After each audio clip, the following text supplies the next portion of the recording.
மத்திய மாநில அரசுகள் வெளியிடும் மக்கள் நலத்திட்டங்கள் மற்றும் முக்கிய தகவல்களை உடனுக்குடன் தெரிந்து கொள்ள நம்ம உண்மை தகவல் சேனலை சப்ஸ்கிரைப் பண்ணிக்கோங்க.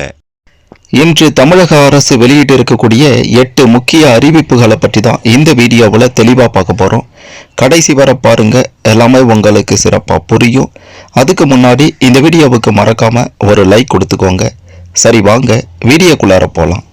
முதல் அறிவிப்பு: அரசு ஊழியர்கள், ஓய்வூதியதாரர்கள், குடும்ப ஓய்வூதியதாரர்களுக்கு ஜூலை 1 முதல் புதிய மருத்துவ காப்பீட்டு திட்டம் அமல்படுத்தப்படும் என தமிழக அரசு அறிவித்துள்ளது.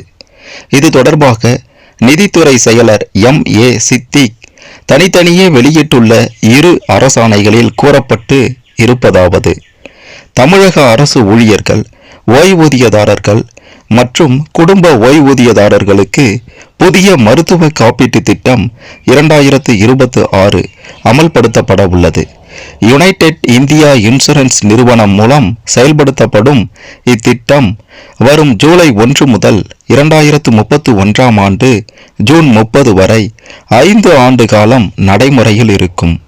புதிய மருத்துவ காப்பீட்டு திட்டத்தின்படி அரசு ஊழியர்கள், ஓய்வூதியதாரர்கள், அதாவது வாழ்க்கை துணை உட்பட மற்றும் குடும்ப ஓய்வூதியதாரர்களும் அங்கீகரிக்கப்பட்ட மருத்துவமனைகளில் ரூபாய் 7.50 லட்சம் வரை பணமில்லா முறையில் மருத்துவ உதவி பெறலாம்.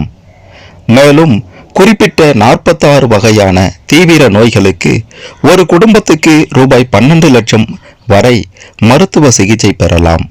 இத்திட்டத்தில் 2992 சிகிச்சைகள், அறுவை சிகிச்சைகள் சேர்க்கப்பட்டுள்ளன.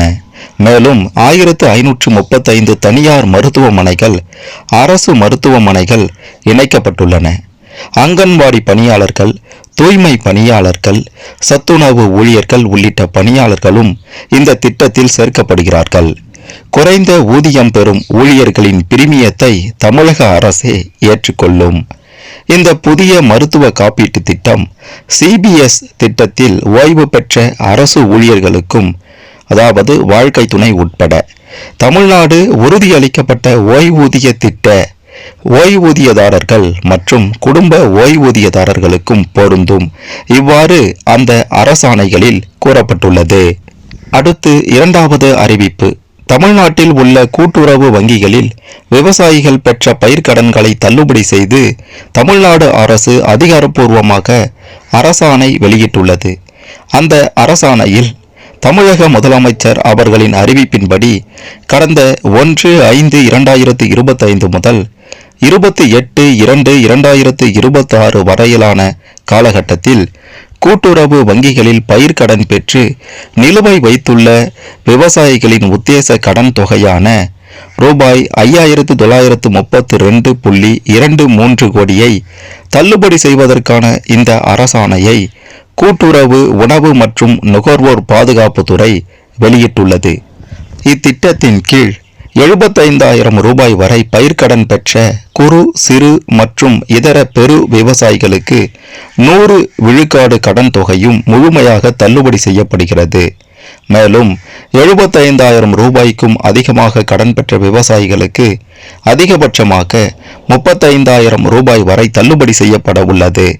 இதன் மூலம் கடந்த நிதியாண்டில் பயிர்க்கடன் பெற்ற அனைத்து விவசாயிகளுக்கும் குறைந்தபட்சமாக ரூபாய் 35,000 அதிகபட்சமாக ரூபாய் 75,000 வரையிலும் பண பயன் கிடைக்கும் என அரசு அறிவித்துள்ளது. அடுத்து 3வது அறிவிப்பு: சென்னை மாநகராட்சியில் ரூபாய் 284 கோடி மதிப்பிலான 35 நடைபாதை டெண்டர்களை தமிழக அரசு ரத்து செய்துள்ளது. சென்னை மாநகராட்சியில் ரூபாய் 284 கோடியில் 35 நடைபாதைகளை சீரமைக்கும் டெண்டர்கள் கடந்த பிப்ரவரி மாதம் அறிவிக்கப்பட்டிருந்தன. அதன் பிறகு தேர்தல் நடத்தை விதிகள் அமலுக்கு வந்ததால் ஒப்பந்ததாரருக்கு பணி ஆணை வழங்கப்படவில்லை. இந்த நிலையில் புதிதாக பொறுப்பேற்ற தவேக அரசு இந்த டெண்டர்களை ரத்து செய்துள்ளது. திட்ட செலவு செயற்கையாக அதிகரிக்கப்பட்டது, சில ஒப்பந்ததாரர்களுக்கு சாதகமாக டெண்டர் விதிகள் உருவாக்கப்பட்டது போன்ற காரணங்களால் அரசுக்கு பெரும் நிதி இழப்பு ஏற்படும் என்பதால் இந்த டெண்டர் ரத்து செய்யப்பட்டுள்ளது.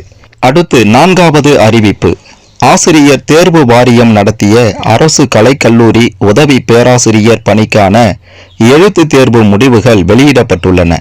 தொடர்ந்து அசல் சான்றிதழ் சரிபார்ப்பு விரைவில் நடத்தப்பட உள்ளது. இது தொடர்பாக ஆசிரியர் தேர்வு வாரியத்தின் தலைவர் எஸ். ஜெயந்தி வெளியிட்டுள்ள செய்திக்குறிப்பு, அரசு கலை மற்றும் அறிவியல் கல்லூரிகள், அரசு கல்வியியல் கல்லூரிகளில் உதவி பேராசிரியர் நேரடி நியமனத்துக்கான எழுத்துத் தேர்வு கடந்த 2025ஆம் ஆண்டு டிசம்பர் 27ஆம் தேதி நடத்தப்பட்டது. அத்தேர்வை 42,064 பேர் எழுதினர். இந்நிலையில் இறுதி விடைக்குறிப்பு அடிப்படையில் வினாத்தாள்கள் மதிப்பீடு செய்யப்பட்டு தேர்வு எழுதிய அனைத்து விண்ணப்பதாரர்களின் மதிப்பெண்கள் ஆசிரியர் தேர்வு வாரியத்தின் இணையதளத்தில் வெளியிடப்பட்டுள்ளன. பணி அனுபவத்துக்கான மதிப்பெண் அசல் சான்றிதழ் சரிபார்ப்புக்கு பிறகு வழங்கப்படும். சான்றிதழ் சரிபார்ப்பின் போது அசல் கல்வி சான்றிதழ்கள், பணி அனுபவ சான்றிதழ் மற்றும் கல்வி தகுதிகள் தொடர்பான அனைத்து சான்றிதழ்களையும் சமர்ப்பிக்க வேண்டும். அசல் ஆவணங்கள் சரிபார்ப்புக்கு பிறகு அளிக்கப்படும் ஆவணங்கள் மற்றும் கோரிக்கை மனுக்கள் ஏற்றுக்கொள்ளப்பட மாட்டாது. அசல் ஆவணங்கள் சரிபார்ப்புக்கான இடம், தேதி விவரங்கள் பின்னர் அறிவிக்கப்படும். இவ்வாறு அவர் கூறியுள்ளார். அடுத்து 5வது அறிவிப்பு. தமிழக அரசின் டெல்லி சிறப்பு பிரதிநிதியாக ஜனநாயகன் பட தயாரிப்பாளர் கே. வெங்கட நாராயணா நியமிக்கப்பட்டுள்ளார். மத்திய மாநில அரசுகளிடையே முக்கிய நிகழ்வுகளில் பாலமாக செயல்படும் வகையில் மாநில அரசுகள் சார்பில் டெல்லி சிறப்பு பிரதிநிதி நியமிக்கப்படுவது வழக்கம். இவர் மாநில அமைச்சரின் அந்தஸ்தில் இருப்பார். மேலும் மத்திய அமைச்சகங்கள், நிதி ஆயோக் மற்றும் அரசின் பல்வேறு துறைகள் சார்பில் மாநிலத்தில் செயல்படுத்தப்படும் திட்டங்களுக்கு ஒப்புதல், நிதி ஆகியவற்றை பெற்றுத்தரும் பணியில் ஈடுபடுவார். முந்தைய திமுக ஆட்சியில் AKS விஜயன் டெல்லி சிறப்பு பிரதிநிதியாக இருந்தார். தமிழகத்தில் விஜய் தலைமையில் புதிய அரசு பொறுப்பேற்ற நிலையில் டெல்லி சிறப்பு பிரதிநிதியாக யாரை நியமிக்கப் போகின்றார்கள் என்ற எதிர்பார்ப்பு நிலவியது.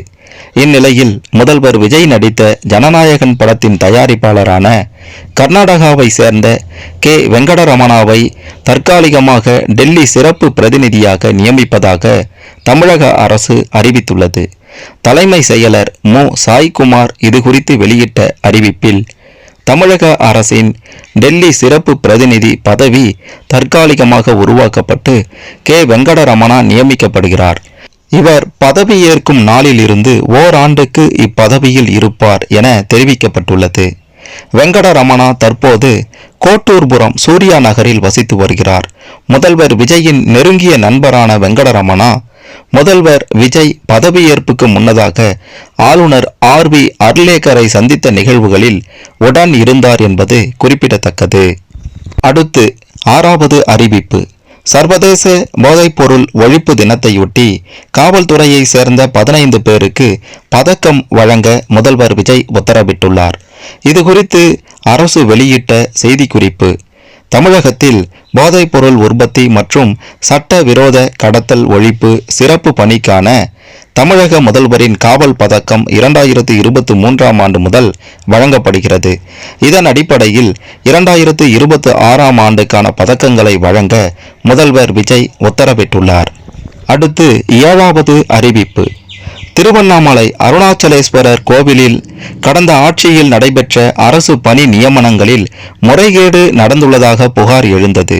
இந்நிலையில் அறநிலையத்துறை ஆணையர் DG வினய் அனுப்பிய சுற்றறிக்கை, திருவண்ணாமலை அருணாச்சலேஸ்வரர் கோவிலில் அங்கீகரிக்கப்பட்ட 466 பணியிடங்களில் 109 பணியிடங்களை நிரப்ப விளம்பரம் செய்து நியமிக்க அனுமதி வழங்கப்பட்டுள்ளது. இந்நிலையில் தற்போது கோயிலில் அறங்காவலர் குழு பதவிக்காலம் முடிவுற்றதாலும் நிர்வாக காரணங்களுக்காகவும் கோயிலில் 109 காலி பணியிடங்களை நிரப்ப வழங்கப்பட்ட நேர்காணல் அனுமதி ரத்து செய்யப்படுகிறது. அடுத்து கடைசியாக 8வது அறிவிப்பு. திரைத்துறையில் கே. பாக்யராஜின் பங்களிப்பை போற்றி அஞ்சலி செலுத்தும் வகையில் அவரது இறுதி பயணத்திற்கு அரசு மரியாதை வழங்கப்படும் என முதல்வர் விஜய் தெரிவித்துள்ளார். இதுகுறித்து அவர் தனது X தளத்தில், தமிழ் திரையுலகின் தலைசிறந்த இயக்குனர், நடிகர், திரைக்கதை ஆசிரியர், வசனகர்த்தா, இசையமைப்பாளர் என பன்முக திறமையால் முத்திரை பதித்த கே பாக்கியராஜ் மறைந்த செய்தி அறிந்து மிகுந்த அதிர்ச்சியும் ஆழ்ந்த வேதனையும் அடைந்தேன். தனித்துவமான கதையாக்கம், நகைச்சுவை கலந்த நடிப்பு, கிராமிய வாழ்வியல் மற்றும் குடும்ப உறவுகளின் ஆழமான உணர்வுகளை பிரதிபலிக்கும் திரைப்படங்கள் மூலம் தமிழ் மக்களின் மனதில் நீங்கா இடம் பிடித்த கே பாக்கியராஜின் பங்களிப்பு தமிழ் திரைப்பட உலகிற்கு அளப்பரியதாகும். அவரது ஒவ்வொரு படைப்பும் பொழுதுபோக்கோடு மனிதநேயம் மற்றும் சமூக விழுமியங்களை பேசும் காலத்தால் அழியாத நினைவுகளாக என்றும் நிலைத்திருக்கும். அவரது மறைவு தமிழ் திரையுலகிற்கு ஈடு செய்ய முடியாத பேரிழப்பாகும். கே பாக்கியராஜை இழந்து வாடும் குடும்பத்தினருக்கும், உறவினர்களுக்கும், நண்பர்களுக்கும், திரைத்துறையினருக்கும் மற்றும் ரசிகர்களுக்கும் எனது ஆழ்ந்த இரங்கலையும் அனுதாபங்களையும் தெரிவித்துக் கொள்கிறேன். அவரது ஆன்மா இறைவன் திருவடியில் இளைப்பார பிரார்த்திக்கிறேன். திரைத்துறையில் கே பாக்கியராஜ் பங்களிப்பை போற்றி அஞ்சலி செலுத்தும் வகையில் அவரது இறுதி பயணத்திற்கு அரசு மரியாதை வழங்கப்படும்.